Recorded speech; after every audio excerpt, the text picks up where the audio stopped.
अस्सलाम वालेकुम dear students. आज हम चैप्टर नंबर 1 का आखिरी लेक्चर डिस्कस करने जा रहे हैं और ये टॉपिक हमने प्रीवियस 2-3 लेक्चर से शुरू किया हुआ है। What is the role of biology for food, for disease control and for environmental protection. So today we are going to discuss its last part, that is environmental protection. So students, क्या हमारा माहौल जो है उसको protect करने के लिए कोई बायोलॉजिकल नॉलेज हमें काम आता है, हमारी रहनुमाई करता है या नहीं? This is the question of the day and we will discuss its answer and its findings. Students, हमारा माहौल जो है, each and every type of surrounding, either organic or inorganic, either biotic or abiotic, comes in the circle of environment. So हमें पता है कि हमारा माहौल जो है, जब तक ये हेल्दी ना होगा, हम जो इसके अंदर रह रहे हैं हम भी हेल्दी नहीं हो सकते। जितना स्टूडेंट प्रोग्रेस का दौर आ रहा है, जितनी इंडस्ट्रियलाइजेशन हो रही है, उस इंडस्ट्रियलाइजेशन की वजह से उन इंडस्ट्रीज में से निकलने वाले एफ्लुएंट्स जो हैं, वो उससे जो वेस्ट मटेरियल निकलता है, चाहे कोई सॉलिड वेस्ट हो चाहे कोई लिक्विड वेस्ट हो, वो हमारे इस माहौल के अंदर बहुत ज्यादा डेंजरस किस्म का केमिकल चेंज ले आता है।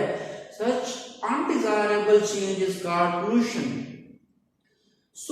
उस polluted environment के अंदर रहना, वो प्लांट्स की स्पीशीज हो या एनिमल की स्पीशीज हो, उनके लिए बहुत ज्यादा हैजर्डस है। अगर एनवायरमेंट नीट एंड क्लीन नहीं होगी तो इट मीन्स कि बायोडाइवर्सिटी जो इसके अंदर मौजूद है उसकी बका को खतरा है।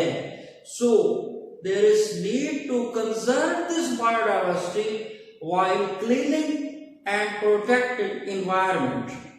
Student, is there any biological knowledge that can help us for this environmental protection? Industrialization क्यों की है इंसान ने अपनी जिंदगी को आसान बनाने के लिए इंडस्ट्रियलाइजेशन की है। वो काफी सारे प्रोडक्ट्स इससे लेता है जिसकी वजह से इसकी लाइफ जो है वो आसान हो रही है, लेकिन उसका ड्रॉबैक जो है वो ये है कि इसमें से काफी सारे एफ्लुएंट्स पैदा होते हैं। अब वो एफ्लुएंट्स या आलूदकार मटेरियल जो होता है या नाकारा मटेरियल जो होता है, ये पानियों के अंदर मिक्सअप होकर जाए तो जितने भी एक्वाटिक इकोसिस्टम है उनको डिस्ट्रॉय करेगा।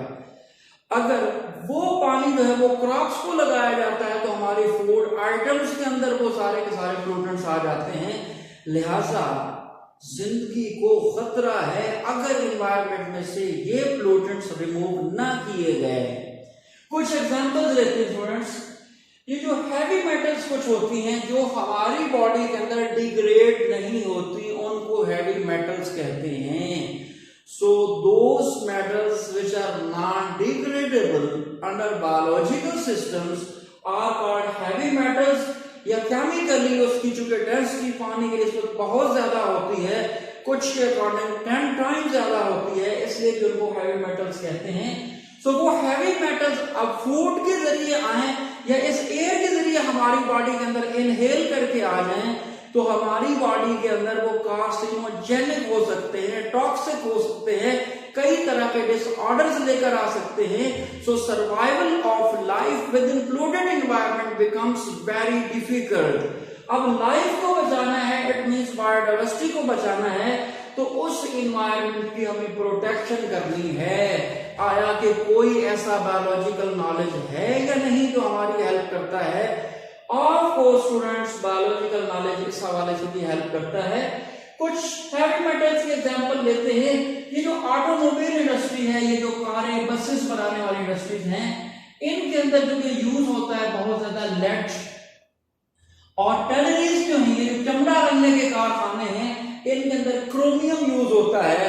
अब स्टूडेंट्स, ये लेड हो, क्रोमियम हो, कैडमियम वगैरह हो, ये सारी की सारी हैवी मेटल्स जब हमारी इन्वायरमेंट के अंदर रिलीज होती हैं, पानियों के अंदर ये आ जाए या एयर के अंदर आ जाए, ये हर लिहाज से खतरनाक हैं। लिहाजा क्या किया जाए? सो स्टूडेंट्स, एक पूरा का पूरा बायोलॉजिकल नॉलेज है जिसके अंदर काफी सारे बैक्टीरियाज को या प्रोटिस्ट को जेनेटिकली इंजीनियरिंग करके उनमें ऐसी मॉडिफिकेशंस की जाती हैं कि वो इन्वायरमेंटल पोल्यूटेंट्स को डिग्रेड कर देते हैं या उनको जज़ब कर लेते हैं। सो हम इसको एक ब्रांच ऑफ बायोलॉजी जिसको कहते हैं bioremediation, use of living organism to treat environmental pollution और environmental pollutants is called bioremediation. इसका इलाज बायो रेमेडिएशन में हमें बताया कि जो पोल्यूटेंट्स हमारे माहौल के अंदर मौजूद हैं वहां कुछ माइक्रोब्स जो जेनेटिकली इंजीनियर्ड हों, यानी उनके अंदर ऐसे जीन्स हों जो कि उनके सेल्स में से बाहर एक्स्ट्रा सेलुलर एंजाइम्स ऐसे निकाल सकें जो एंजाइम जब इस एनवायरनमेंट के पोल्यूटेंट्स के साथ इंटरेक्ट करें तो पोल्यूटेंट्स को वो क्या कर दें, वो डिग्रेड कर जाए, डाइजेस्ट कर जाए। सो वो वाले माइक्रोब्स जिनको जेनेटिकली चेंज करके ऐसी सलाहियत पैदा कर ली जाती है जिनके उनमें से ऐसे एंजाइम्स निकलते हैं, एक्स्ट्रा सेलुलर एंजाइम्स, वो एंजाइम जाकर क्या करते हैं, ऐसे हैवी मेटल्स को और प्रोटीन्स को क्या करते हैं, डिग्रेड कर देते हैं। So here actually this is use of living organisms to treat, to degrade environmental pollutants. So such branch of biology is termed as bioremediation। Bio में लाइफ और रेमेडी का मतलब होता है तरीका कार इलाज। सो इलाज अगर किया जा रहा है किस चीज का, हमारी पोल्यूटेड एनवायरनमेंट का, किसके जरिए, लिविंग ऑर्गेनिज्म के जरिए, तो इसको हम लोग कहते हैं बायो रेमेडिएशन। अब मैंने एग्जाम्पल में लिखा हुआ लफ्ज बायोजॉर्प्शन, जॉर्प्शन निकला है एब्जॉर्प्शन से। सो स्टूडेंट्स, ये जो एल्गी है ये एक्वेटिक इकोसिस्टम में अगर कोई हैवी मेटल्स या कोई प्रोटीन होता है तो उसके ऊपर एल्गी जो है वो यूज की जाती है in order to absorb such pollutants by algae. So चूंकि एल्गी एक लिविंग ऑर्गेनिज्म है और वो इन पोल्यूटेंट्स को जज़ब कर रहा होता है, हम इसको बायोजॉर्प्शन का नाम देते हैं, जो कि इसी की एक एग्जांपल है जो मेजर तरीका कार इलाज है जिसको हमने बायो रेमेडिएशन कहा। So bioremediation is the solution to treat environmental pollution. So students, अब अगर माहौल को हम साफ नहीं करते तो ना करने की वजह से अगला लॉस हमारी बायोडाइवर्सिटी का है, जिसके अंदर हमारे पास काफी सारी एंडेंजर्ड स्पीशीज की लिस्ट आ जाती है। हमें पता है कि जब इंडस्ट्रीज लगाई जाती हैं तो काफी सारा वो एरिया जहां पे या जंगलात होते थे या दीगर कोई नेचुरल हैबिटेट होती थी, उसको काट के जब इंडस्ट्रीज लगा दी जाती हैं तो हैबिटेट डिस्ट्रक्शन होती है। अब उस हैबिटेट में रहने वाली जितनी भी स्पीशीज हैं उनका खतरा है कि वो मुस्तकबिल में क्या हो जाएंगी, एक्सटिंक्ट। लिहाजा एक्सटिंक्शन अगर उनकी हमें नजर आ रही है, such species are called endangered species। Those species which are near to the extinction are at the verge of extinction, यानी तबाही की तरफ जा रही हैं या तबाही के दहाने पर हैं, हम उनको क्या कहते हैं, endangered species। सो स्टूडेंट्स, आपने प्रीवियस क्लासेस में भी पढ़ा है कि पाकिस्तान में बेशुमार ऐसे स्पीशीज हैं जैसे इंटस डॉल्फिन वगैरह, ये सारी इस टाइम पे एंडेंजर्ड स्पीशीज हैं क्योंकि इनकी हैबिटेट जो है उसकी तबाही हम इंसानों ने खुद की है। अब अगर हैबिटेट को बहाल ना किया गया, अब अगर उनको दोबारा रिस्टोर ना किया गया तो ये स्पीशीज एक दिन आएगा कि ये एक्सटिंक्ट स्पीशीज के दर्जे में चली जाएंगी।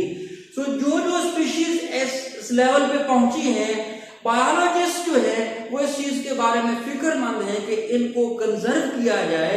आई mean the conservation of biodiversity is the aim and objective behind the biological knowledge. So biological knowledge हमें ये कहता है कि जो हैबिटेट्स आपने तबाह किए हैं उन हैबिटेट की कंजर्वेशन पहले करो, फिर उसके अंदर वो जो स्पीशीज रहती हैं उनको कंजर्व किया जा सकेगा। सो हैबिटेट कंजर्वेशन का नॉलेज हो या एंडेंजर्ड स्पीशीज को कंजर्व करने का मामला हो, स्टूडेंट्स ये भी एक बायोलॉजिकल नॉलेज है। Why we want to conserve these species?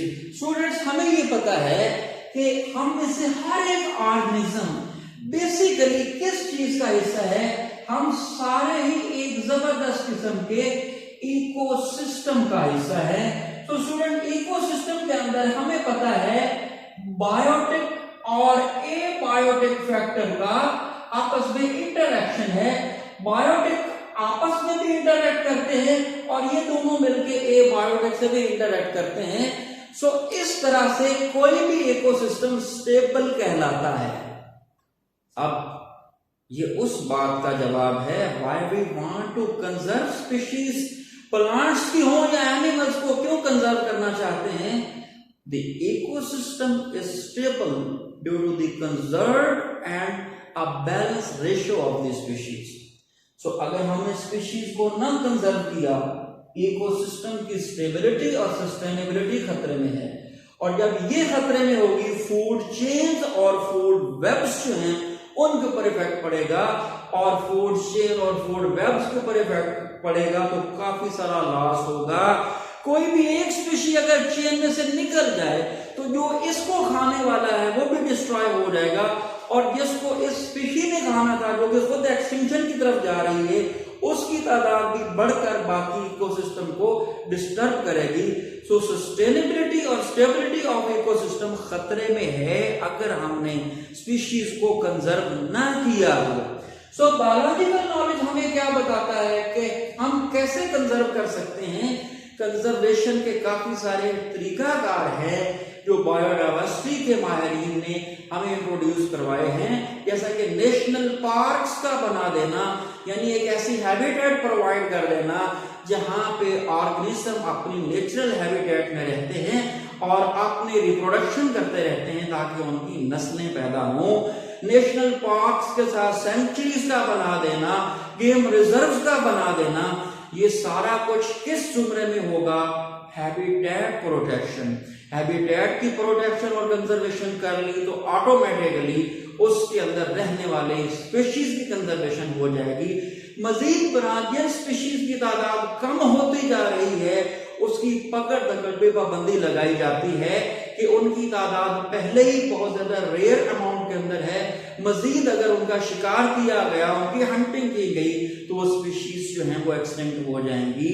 या ये जो अभी हम इंडस्ट्रियलाइजेशन और एफ्लुएंट्स को डिस्कस कर रहे हैं, स्टूडेंट्स एफ्लुएंट्स जो है अगर हमारे एनवायरनमेंट को पोल्यूटेड बना देते हैं तो ये इन्वायरमेंट जैसा कि हमारे लिए खतरनाक होगी वैसे ही वाइल्ड लाइफ के लिए भी खतरनाक होगी। सो इन्वायरमेंट को हमने साफ करना है, हैबिटेट्स को बहाल करना है, और ये जो बायोडाइवर्सिटी का लॉस हो रहा है इसको कंजर्व करना है।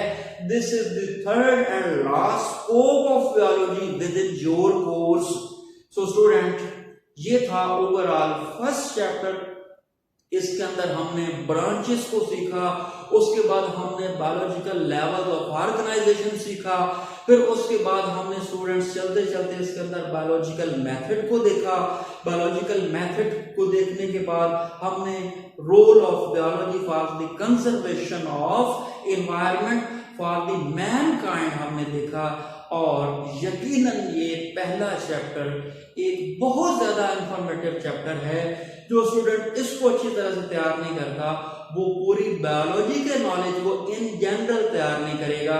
लिहाजा स्टूडेंट्स जितनी एफर्ट्स की जा रही हैं इन तमाम को इसलिए किया जा रहा है ताकि आप ये नॉलेज हासिल करें और जहां पॉसिबल हो इसको अप्लाई करें, ताकि आप इस मुआशरे, इस इन्वायरमेंट की फलाह व बहबूद का काम कर सकें।